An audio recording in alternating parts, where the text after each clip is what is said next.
me is all that I know. She's over me. She's over me.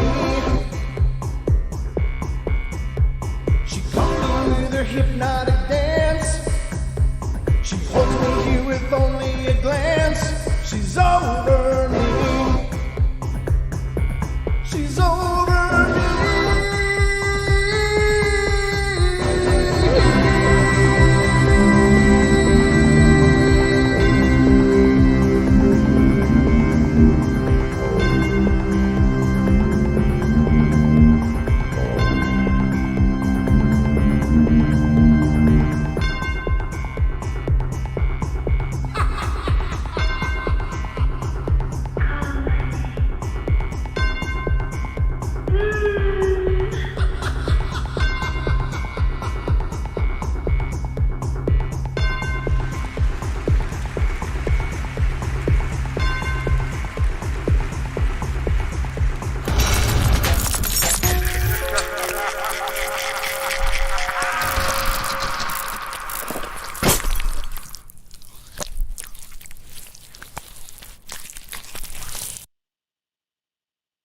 Gotta unmute myself, don't I? Hey, welcome everybody. It's Sunday night right here on the Paranormal Portal. These are our night terrors. Welcome. I'm your host, Brent Thomas, and I hope you're having a great weekend. What's left of it anyway. Thank you so much, everybody, for joining us. Those of you that are coming in the door as we speak, it's always a pleasure and wonderful. And my apologies up front. I got to let you know I've had a raging headache all day, but it's gotten a little better this evening. I don't know, just all of a sudden I just had this raging like crown of headache throughout the day, and they don't happen too much, but I slept wrong, I'm pretty sure, and really put some tension in my neck, and that's just so anyway, it's just been kind of a long day, kind of a waste of a day in many ways for me, because when you get headaches, it's like, what do you want to do? Just close your eyes and hopefully it goes away. So that was me today. But anyway, I'm sorry if my energy level's a little lower than it should be, but I'll give you all I've got anyway. So thank you all for joining us and being a part of our journey here on the Paranormal Portal. As always, we appreciate your participation. We appreciate all the love you guys give us.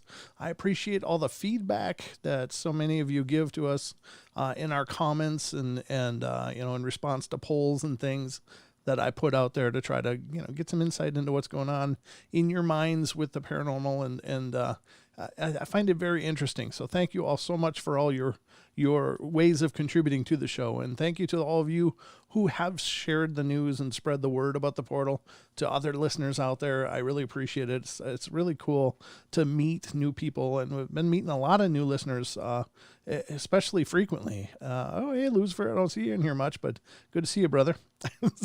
I'm greeting Lucifer. That just sounds wrong, but one of our YouTube chatters, of course, is Lucifer Morningstar, which is, I like that TV show, Lucifer. And so when I see that, it always makes me smile. It's like, oh, yeah.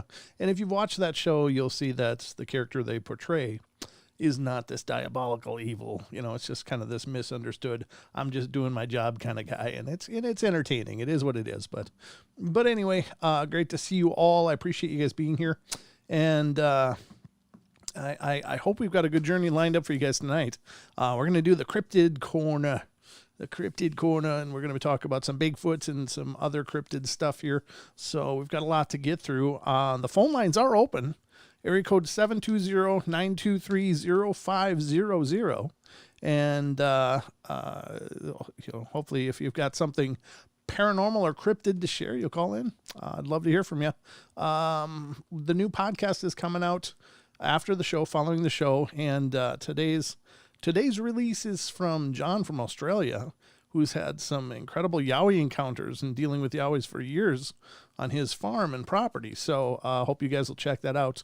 It's another glimpse into the down under situation with their Yowies / Bigfoot. And it's really interesting to me, the correlations and the similarities, even though these two, lineages have developed. Maybe they have a common ancestor, but they've developed independent of each other and still yet have very consistent behaviors between the two. And I find that incredibly interesting and intriguing because, It just doesn't, you wouldn't think it would work out that way, but I guess it does. So we're going to get into that and see what else we can dig up, some other weird monster stuff that I've found as well. So without further ado, I hope you guys are, I don't know, did I give out the phone number?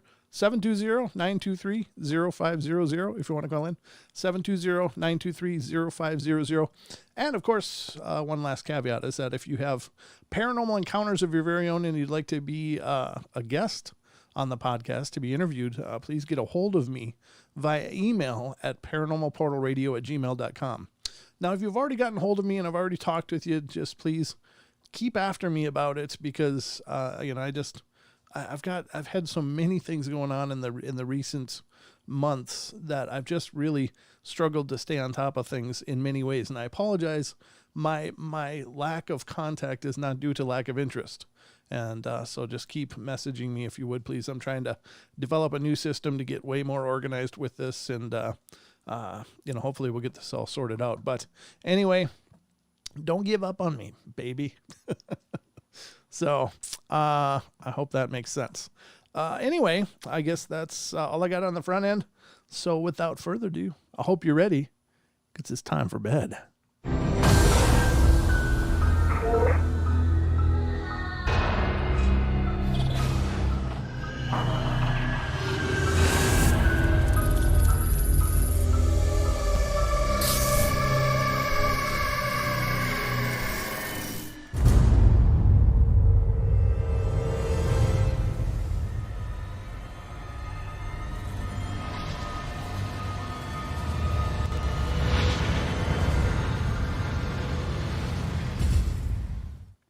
Oh, I see a question in the chat. Any giants? Well, I got to tell you first and foremost, giant encounters are it can be tough to find, Bigfoot encounters, even though there's lots of repositories for them.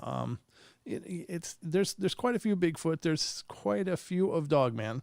But everything after that is real, like, feast or famine. Like you might find a bunch for a little while and then you won't see another one for a long time. And giants is definitely one of those.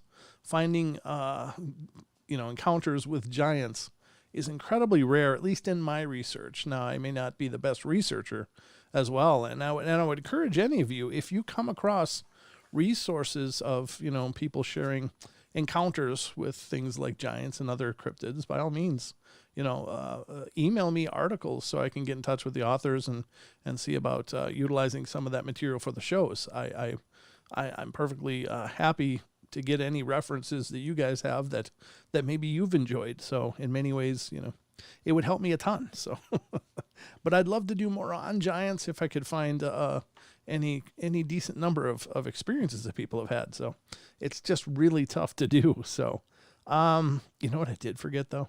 God, bless it. I knew I was forgetting something in my headache stupor.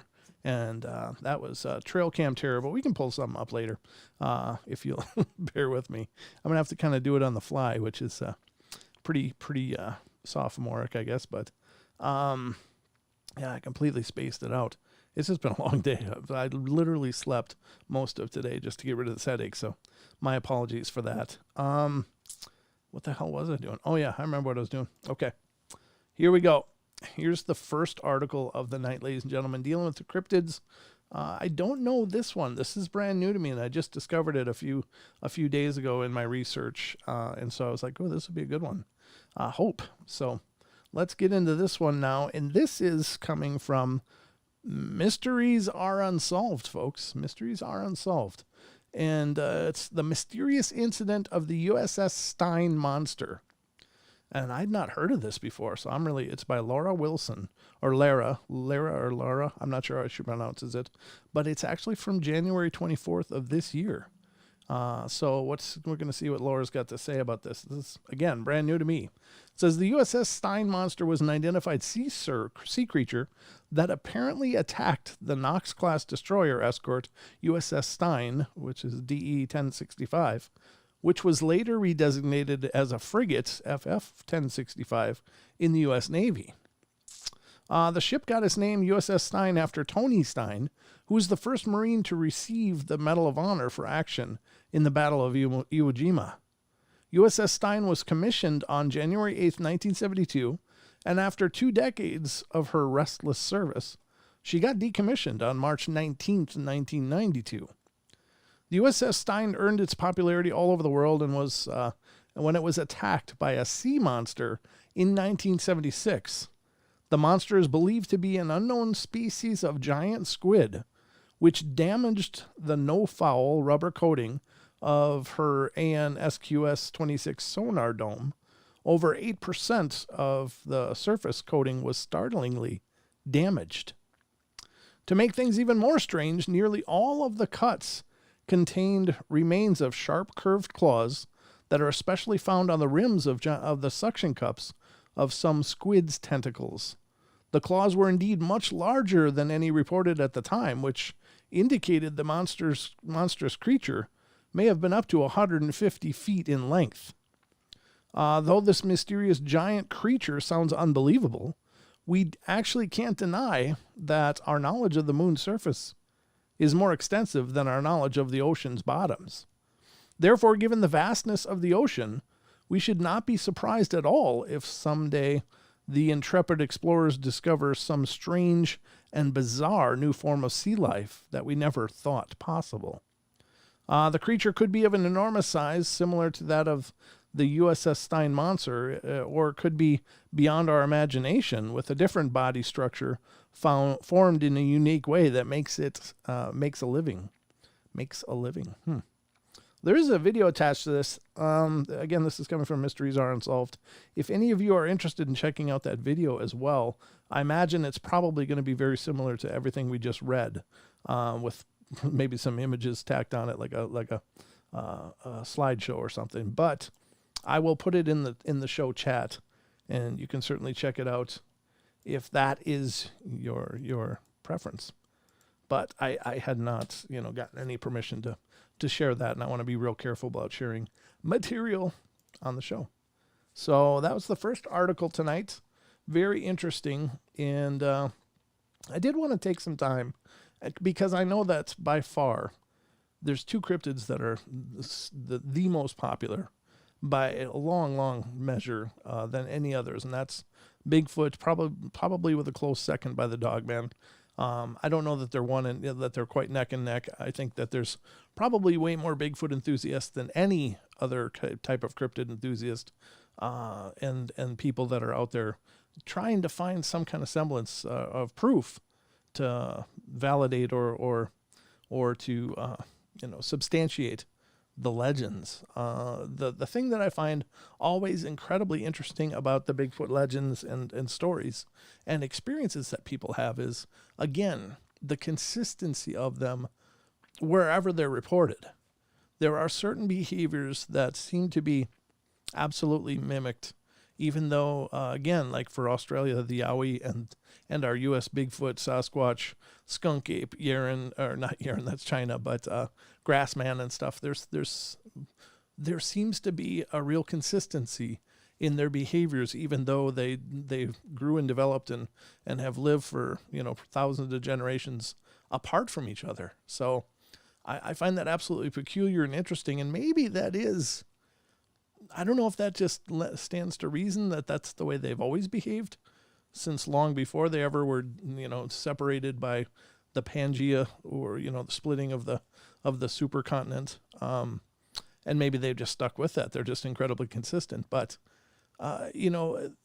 they seem to respond the same to our advancement and our development as well, with such things as, roadway crossings. The behavior is very consistent.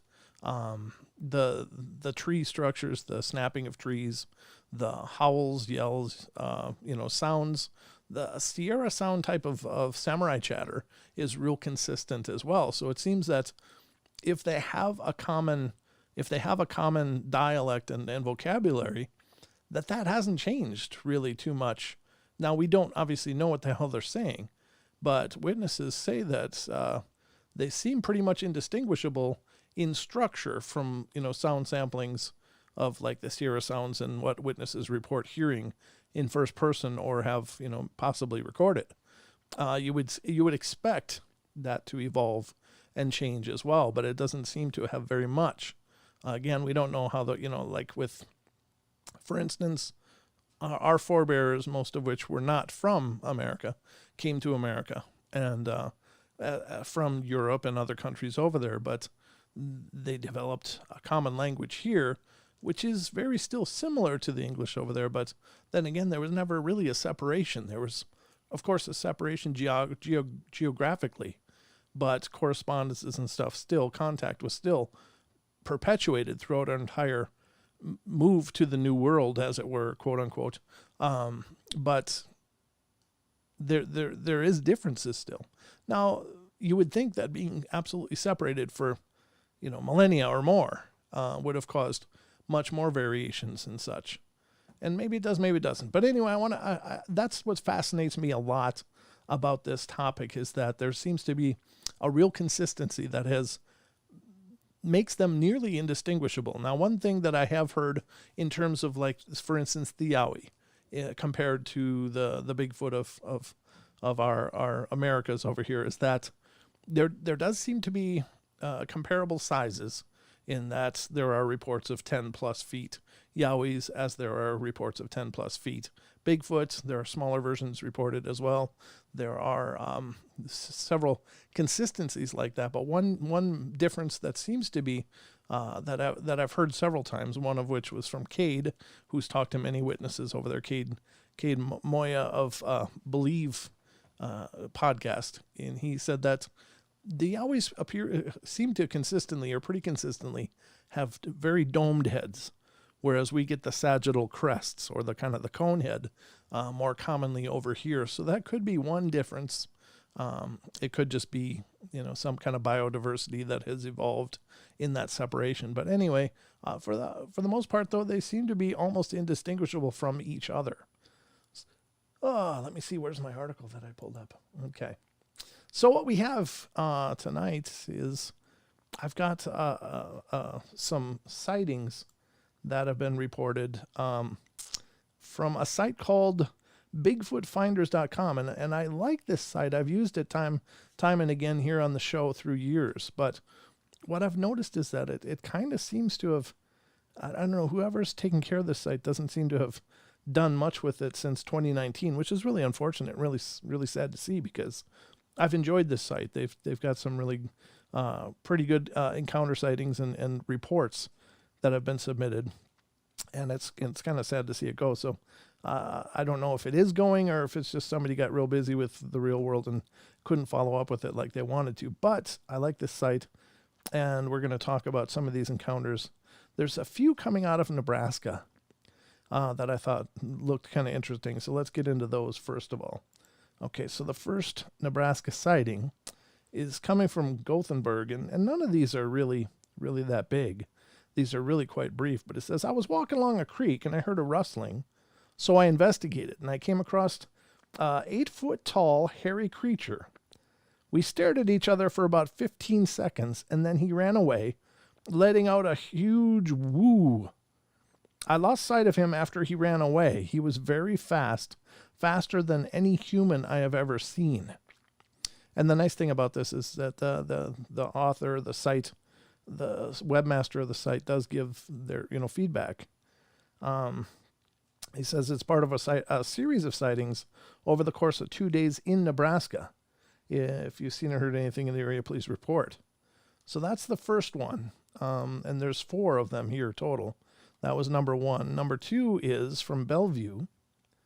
And this one is stating, I just come out of a grocery store when I saw this huge shadow around the corner. I had no idea what it was, but I heard a ton of scary ape-like noises. I ran away and turned back when I was about 50 meters away. And then I saw it. A Bigfoot with 2 little Bigfoots. I'm still shaking and just thankful I got back to my car in time. Now, there's no saying that they would have hurt or even gone out of their way to hurt this person. What I suspect is that they were probably doing what I think many of us believe they do in their familiarity with our presence in what may used to have been ancestral lands.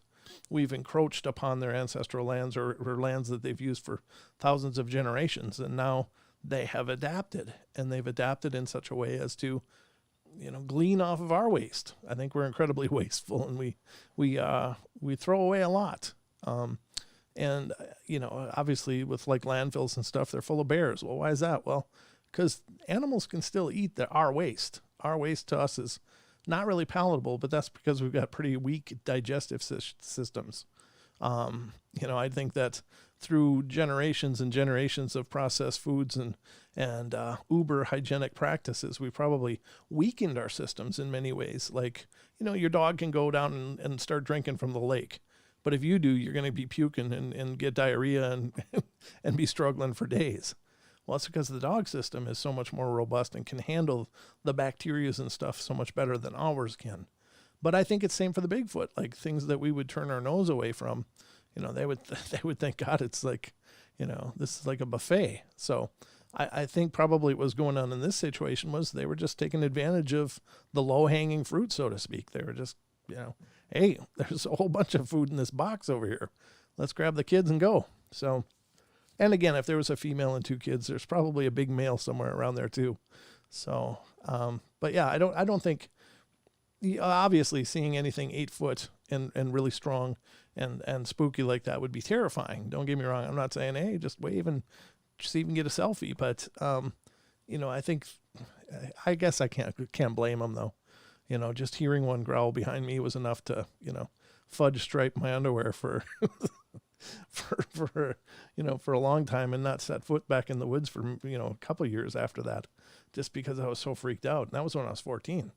So being close to these things, yeah, it would be intimidating and scary. But the good news is that it doesn't seem like they actively hunt us. At least, they may from time to time. I'm pretty convinced that some of the missing 411 stuff is, Sasquatch flexing. And, that's certainly possible. But I think that's very interesting. So that's the second report coming out of Nebraska, right by a grocery store. The third one is from eastern Nebraska. And this one is, it says, this one's from eastern Nebraska. I'm a little shaken up, to say the least. Was casually eating cornflakes in my apartment when I heard a little grrr, almost like a lion. After hopping up and running to the window, I saw a bear-like figure, which was full of brown hair and a lot of muscle. It seemed to want something, and it was growling around prowling around the courtyard. So I don't think this is legit. So he says, so I gave him a box of cornflakes, and he was happy, and he ran away. I don't know. That I would necessarily listen to this one. I don't know. I mean, it is from Nebraska, and could it be? It's from Wallace Gromit. That sounds like a character too, doesn't it? Isn't there a cartoon character kind of like that, or like a claymation character, something? I don't know. That's funny. So maybe the key is you just got to carry some cornflakes. Not that I'm sure they'd eat cornflakes probably. But I don't know if I believe that one. I want to hear what you guys think. I want to see in the chat. Do you guys think that some cornflakes is the key to Sasquatch heart? I don't know. That one kicked me in the side a little bit there, but hilarious stuff. All right, well, there's the cornflake saga. I don't think that one's probably legitimate. I think that's somebody just being a dick, but whatever. There's always those. Let's see what the fourth one is. I don't know. And again, I can't authenticate any of the legitimacy of any of these, but I gave him cornflakes and he was happy. It cracks me up. I'm a little punchy anyway, of course. Being all hopped up on ibuprofen. You never know what's going to happen. All right, this one's number 4 from Gothenburg. I'm not sure where that is, but it's from Gothenburg, Nebraska. This is very hard for me to talk about, as it was absolutely terrifying experience. Now I've laughed and made my eyes burn. I was taking a stroll next to a cornfield, and I heard a huge cracking noise. I got curious and went to investigate, although I wish I never had now. I walked about 10 more rows down and then heard the noise again. And then right in front of me was this gigantic beast with brown hair, just hair and muscle. All right, it said, if I was ever skeptical about Bigfoots, I'm not now. He roared, and it sounded like this. Whoa, I don't know, whatever that noise is that they spelled out. He said, I turned and ran, and it came after me and was 3 feet behind me when I got to my truck. It jumped in the back, but I swerved, and thankfully it fell out. It was the most terrible experience. I don't know. I guess that could be legitimate. I don't know. What do you guys think? After the cornflake one, I'm a little suspicious, but no. He didn't have cornflakes. That's what the key was, I think. If he had cornflakes, it probably would have been fine. No, that's interesting. Could it be? Sure, I guess they could jump up in the back of the truck. But the curious thing is this: how fast could you run to your truck? Let's say you're running, and something is pursuing you and intimidating you, and maybe just getting a rise out of you because it's bored or whatever. We don't know what these things think, but we assume they have similar thought processes to us. So if it was just messing with him, could it just run behind, jump into the truck, and do that and just intimidate him? And then if he got it started and then started it and kicked out the back end and just, could he have rolled it? Maybe.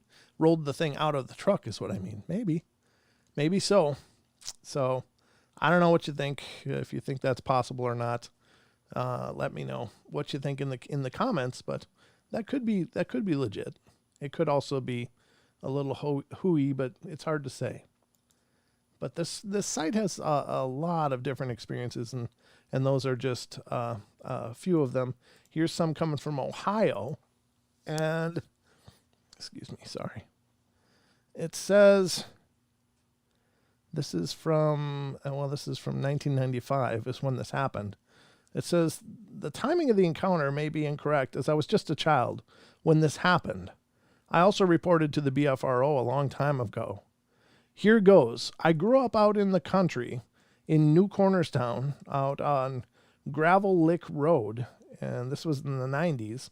My sister and I went to pick up some tomatoes from Grandma's garden, and as we're picking, we heard this growling. It was very scary, and we both looked at each other and ran inside. I was maybe 8 to 10 years old, but I'll never forget. Now, mind you, we're not no city kids.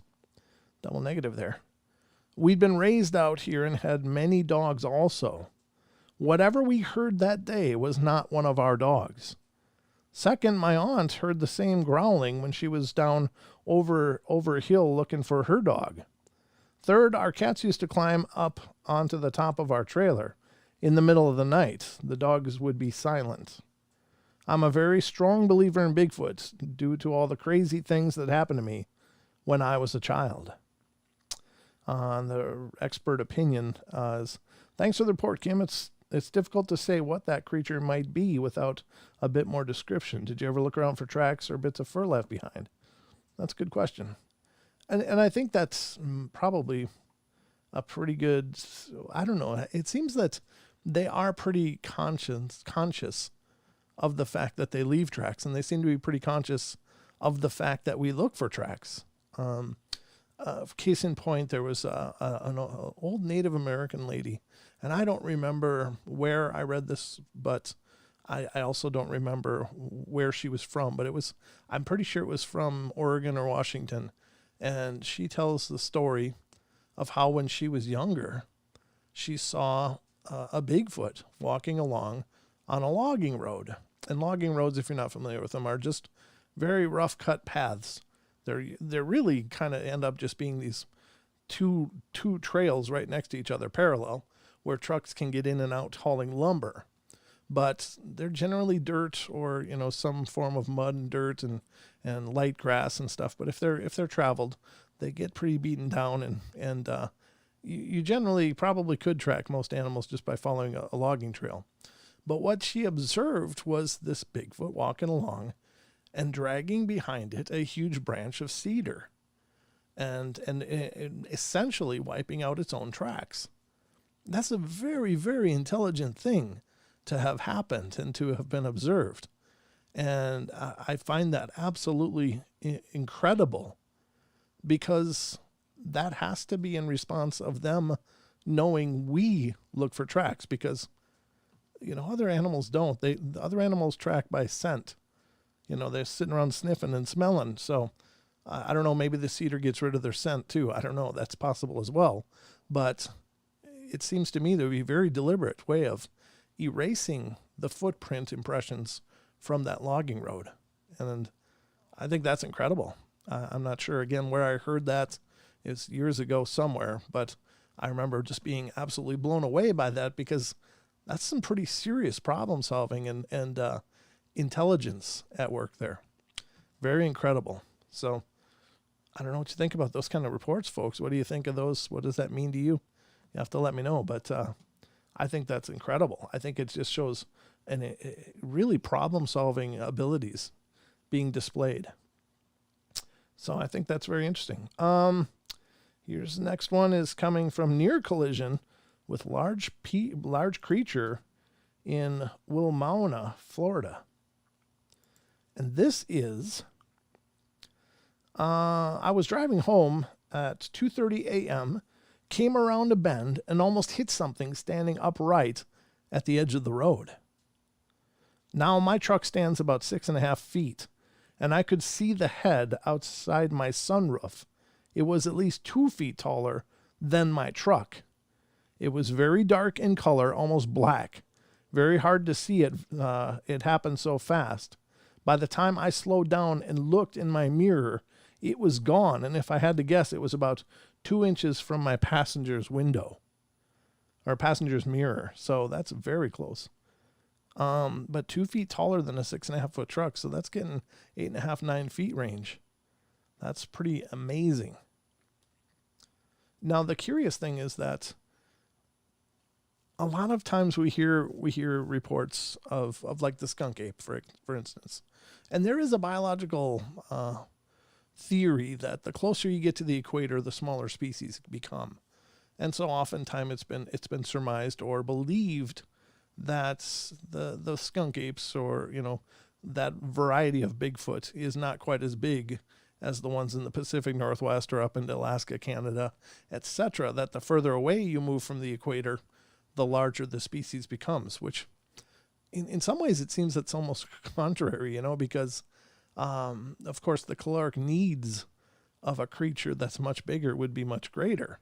And when you move into seasons like winter and the fall, when everything's dying and dead, and you would think it would make its survival so much harder having a bigger frame, but perhaps it's more a measure of the strength needed to traverse the environment and survive. Maybe that's why, more so than the caloric needs. But in these accounts, when you hear accounts like this, 6.5, 8.5 feet is a good size Bigfoot. Now, we don't know so much about them. We don't know what is their maximum size, because I've heard reports all over the radar. I've heard 14, 15 feet for Bigfoot as a top end. Is that possible?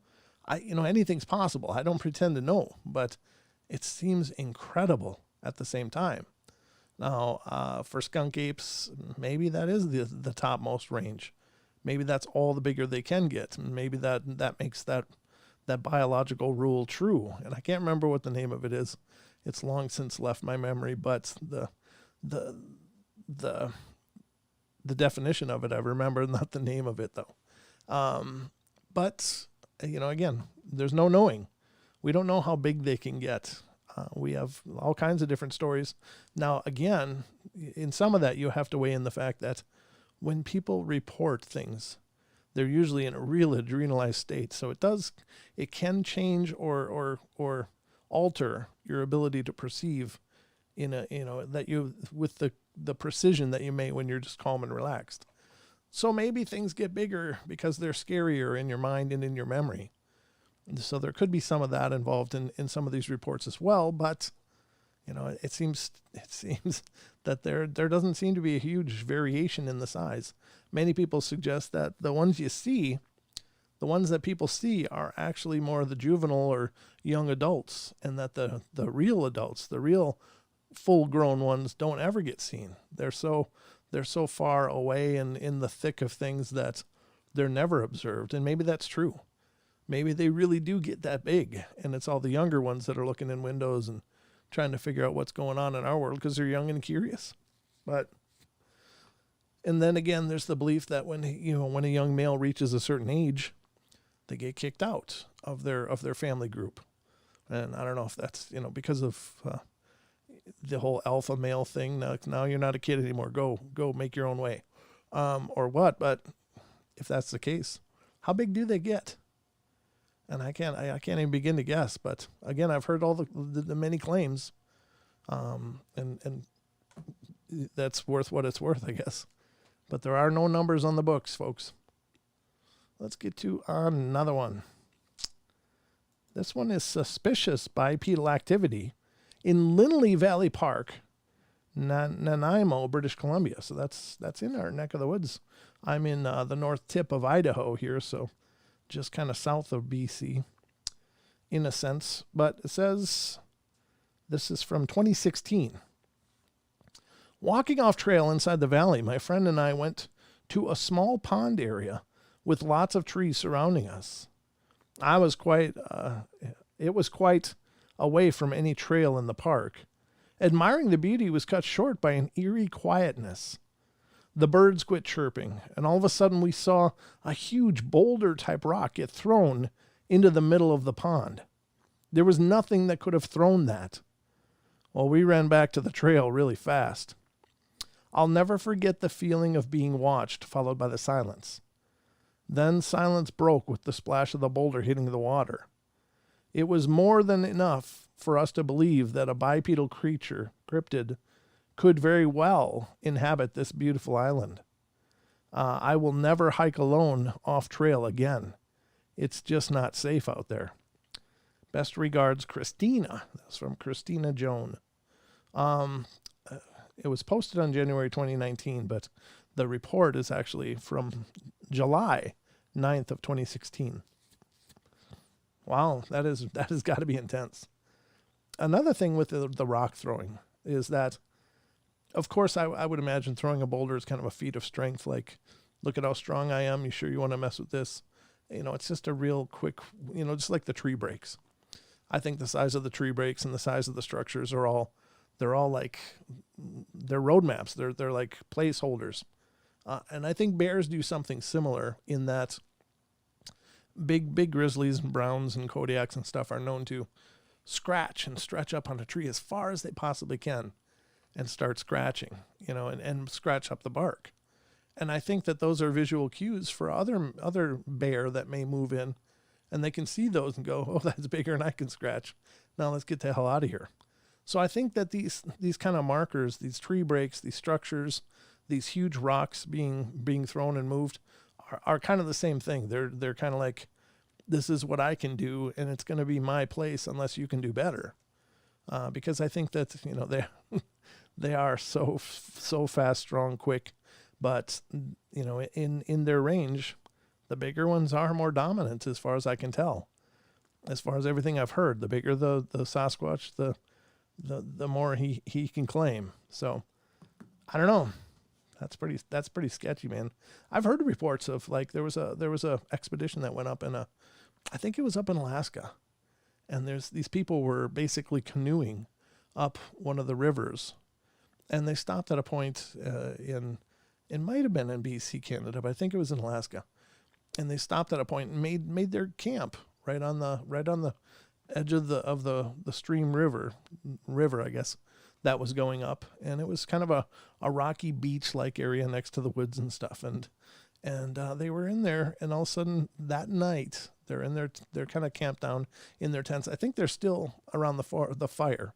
They're still all gathered around the fire, just kind of talking and relaxing after they'd eaten, and we're just getting into the settling down before they were going to crawl into their tents for the night. But suddenly they started hearing these thumps and looked, and the river at this point was reportedly 50 feet wide. And now 50 feet is a hell of a big span. And what they were observing were these basketball-sized boulders being thrown from the brush on the far side of that 50 feet. So 50 feet plus 20 plus, 10, I don't know, something like that. These basketball-sized rocks are being thrown clear across that stream or river and hitting the tents. So when you consider the physical power that would be needed to, what would a basketball-sized rock be? God, I would think it would be about, 60 pounds. If it's solid, dense, like granite or something, the size of a basketball, it's got to be right in that range. So that 60-pound rock being thrown, maybe 100 feet up in the sky, across the stream, across the rest of the beach on their side, and crashing into their tents with precision. And that's absolutely terrifying. That is just like, nope, that's it. We're out of here. So they literally did that. They just literally grabbed what they could, ran to their canoes, and got the hell out of there. But what would you do? I would do the same thing. It's not like, what are you going to do? It's, hey, knock that off. That's an argument you're not going to win. So I think the rock throwing is really, I'm pretty sure that they use it as far as a manner of hunting too. I think it's many things. It's utilizing a tool. They use it to throw pebbles at us and intimidate us, and they use it to make noise, maybe even to, screw us up when where's that noise coming from? Throwing rock, the old distraction technique as they move away or move into better position, all the way up to hunting. I think that they can throw rocks with deadly accuracy. And with that strength, it would be like a shotgun, literally you hit the skull of a deer with a fist-sized rock, it's over. That's like a hammer coming full swing, and the old slaughterhouses would drop bulls that way. They would smack them with the big maul and down they'd go. Well, a big rock is going to have the same effect and probably more. So I'm pretty sure that is a skill that they're definitely deadly with. Very wild. Yeah, it just rolls. It makes me just stunned to think about the possibilities. Black and white gorilla spotted in park. Well. All right. This is from Sugar Hill, Georgia. My mom and nephew were walking to the park through the Barker Station Walk neighborhood. They stopped at a little pond and on the main road of the neighborhood to look at a turtle. When they looked up, they saw what she said was a 6-foot hairy gorilla man. It was mostly black with white.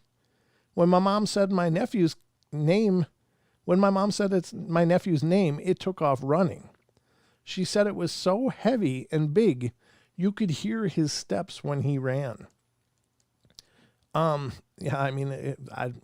If there was a missing gorilla, I'm sure they would have known, and that would have been the end of the report. But so was it a gorilla? Probably not. But I think if it got up and ran, like traditionally, like a human ran, then you can be pretty sure it's not a gorilla, because they don't just get up on their start pumping their arms and run like a human. They utilize all four limbs to locomote themselves. So I think if it actually got up and ran, as it's kind of not clear from the report, but the weight of them, yeah, I'm sure, because this is all dense muscle and strength. And I don't know. So if it's a 6-foot, how heavy is it?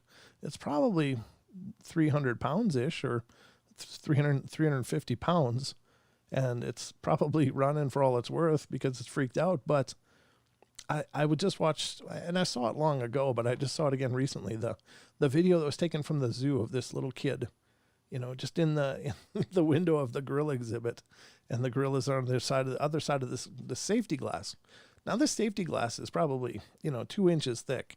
It's very ballistically sound and safe glass, but this big silverback is kind of way up on the far side of the pen, and you don't even know he's paying attention to what this little kid is doing, but this little kid is, patting his chest or whatever. I mean, he's doing something, and there's another closer one that's kind of looking at the kid and not really bothered with it. But that big one on top that you can't even tell is paying attention to this, all of a sudden just busts into a charge, comes right at that window and throws his body up and just like making a cannonball out of itself. And it cracks that glass. Now, I worked in corrections, and I know what safety glass is like. I know the amount of punishment and abuse that glass can take. And I'm here to tell you that there's not a man alive that could have done that. None. Like, nobody could have made an impact with that. That's, you think of the kind of glass that's probably used on the president's limousine. It's, built to withstand an RPG blast or whatever. But the strength of those creatures and the sheer dense power of those bodies. And how much more would that be for a Bigfoot then? And it's a whole different category. There's just no comparing the two. But yeah, that's wild. I don't know. I don't know what you'd do. I think about that all the time. If you met a really angry Bigfoot, what would you do? And the only thing I could think is the only thing you could do, and that's probably, hope for the best, curl up in the fetal position, hope for the best. I don't know. That is absolutely scary stuff, though. I'm not sure how we're doing here. Wow. We are really moving through this. I hope that I hope that my conversation is adding to the meat of what we're covering here today. It's more of a talk about the Bigfoot than it is just about encounters, but it's a little of both because we offer him some cornflakes. Yeah. And he was happy and he left. That could do it, Ruthie. That might be the deal. So all of you Bigfoot researchers, when you're heading out into the brush, just pack some cornflakes because that just might save your life. Apparently they get all kinds of happy. Yeah, that's wild. I'm just checking out the chat here. You love grizzlies. Lewis loves grizzlies. Good deal, Lewis. Let's see. I was going to try to find a couple more to pull up. I got to find the second page. I'm looking for how to turn the page here and get to the other reports. Here we go. There we go. All right, I'll pull this back up as soon as I get the page to load. It's kind of slow. Much like me today, unfortunately. I don't know. It's been a hell of a headache. Okay. All right, here we go. So this one has to do with more with like structure things. And I don't know. I don't know if these are or not. It's hard to say. I guess I'll show it to you guys. And you guys can be the judge. But I'll put it up on screen here. It says, same site. It says, evidence of Bigfoot-made structures at Mineola Nature Preserve. This is Mineola, Texas. And they're showing these, I don't know, they just look like scrub piles more than anything. Let's see what it says. We're at the end of the Nature Preserve walking trail, old railroad right of way, on the banks of the Sabine River. We're looking around up and down the bank to see if we could find any evidence of old structures that date back to the railroad days. I saw a curious stick structure and then another one nearby, and I photographed each structure. When I got home, I asked my husband if the structure could have been made by high rushing water during the last heavy rains when the river was sometimes over 10 feet in the area we were in. Being an experienced woodsman, he said no, that structure could not have been made by rushing water. What do you say? Did you notice any tracks or other signs of Bigfoot such as fur in the vicinity? Well, I don't know that that's anything, though. It certainly is curious, but it could be just someone throwing sticks up against the tree rather than, in the areas people might walk. I don't know. I don't know if that's something or not, but anyway, here's one that says large ape-like roadkill along Route 5. And this is from Route 5, where, I don't know, was driving and found a large beast like looked like an ape on the side of the road. It was very hairy. And when I saw it, It ran so quickly we really couldn't see where it ran off to. May have been a large bear, but looked way too gruff and beast-like to be a bear. And that's apparently from 2018 that happened, October. I'm not sure where Route 5 is, though. All right, here's one from Lee County, Virginia. Well, this story happened in 1997. A man named Walter was deer hunting late in November when his family noticed that he had not come home. Walter was 48 years old and lived in Lee County all his life. We got a call that he was missing and was asked if we would like to go and help look for him. It was getting late and the sun had already set, and we knew that he had a spot where he hunted on his land and went there first. There was signs that he had been there.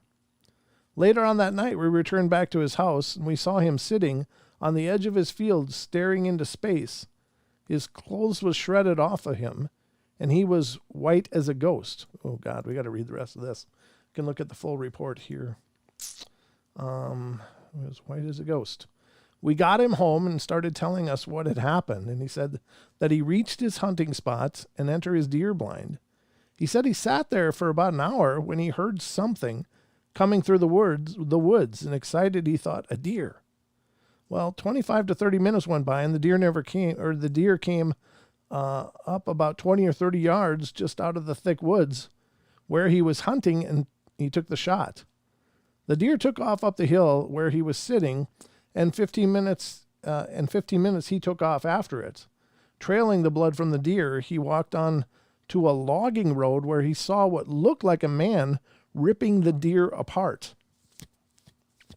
In his anger, he yelled at the man and said when it stood up 8 feet tall, had very thick hair from head to toe, and they made eye contact, and for a few seconds, and it let out a scream, he said, that sounded like a woman, but was so loud it actually hurt his ears. He then said that he went to his knees with his hands over his ears, looking at the ground when he felt his body get slung back into the woods and his head hitting something hard, and he was out. When he awoke, he was sitting in the field, not knowing how he got back to the edge of the woods, and he went back the next day and seen blood on the ground where he said the deer was laying, and the ground was too hard for prints. Oh, geez. That's a hell of a story. Yeah, I don't know if those are, could they be legitimate? Sure. That could be any number of stories that I've heard regarding Bigfoot and negative encounters. I guess it's probably just a bad idea to interrupt that dinner. It's never a good idea. So if they're eating, let them eat. Don't interrupt them. Don't yell at them. No, that's not going to be real appreciated. But that's horrible. God, that's horrible. All right, folks. Well, you know what? I'm sorry. We're going to have to skip the trail cam terrors tonight. I don't have much gas left in the tank now. I'm still not feeling my best. But there's a call, so let's get to this call. Find out who's on the air. And this is area code 210. You're on the air. Hello? Hello? Hi. Hey. Well, hey, how's it going? Good. How you doing? Oh, man, just got back from a long days on my mom's 40 acres of land.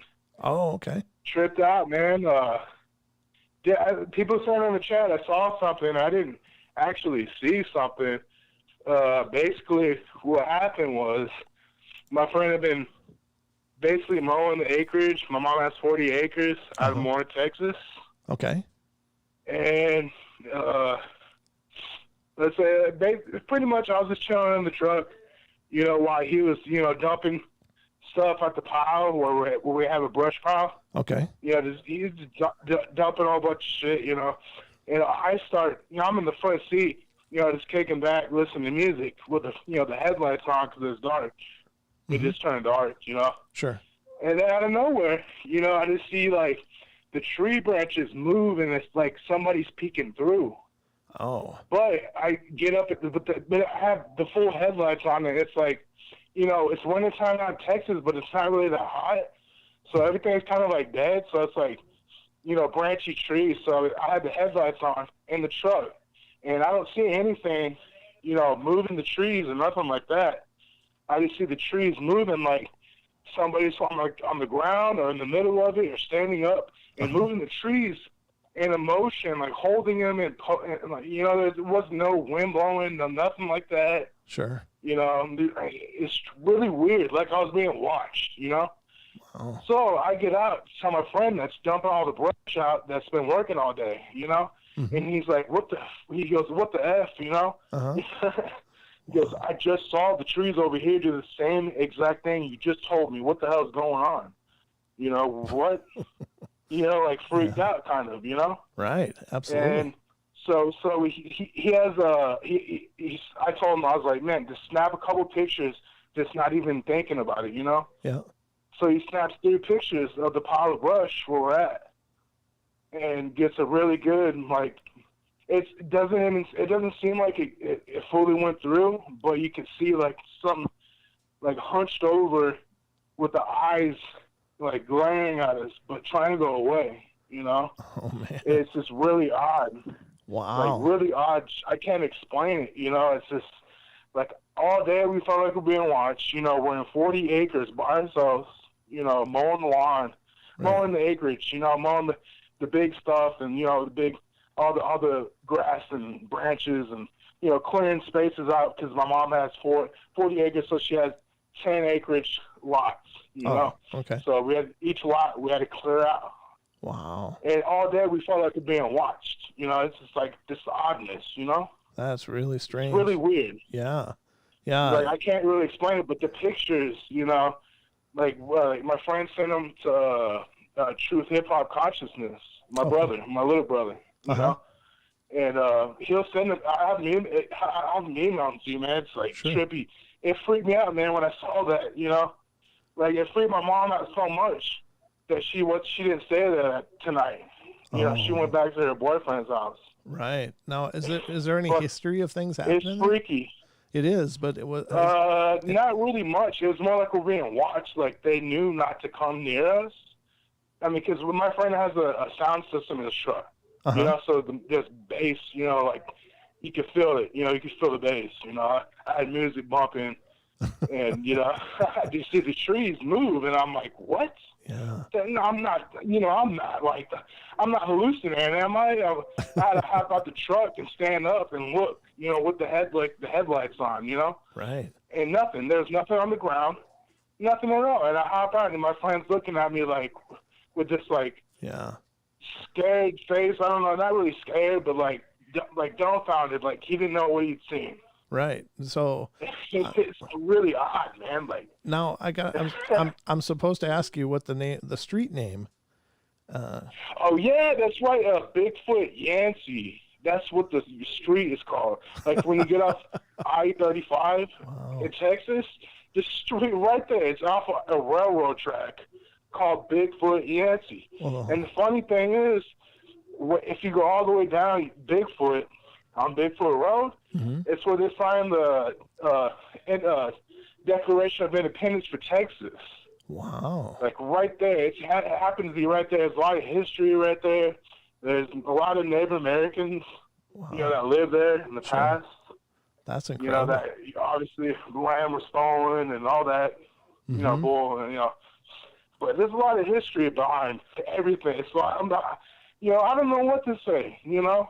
Yeah, it could be that. It could be this, you know? What part of Texas are you in? The north part or south? Well, I'm in San Antonio, Texas, but my mom lives in Moore, Texas. Moore, Texas. Wow. Is that pretty wooded? It's a street.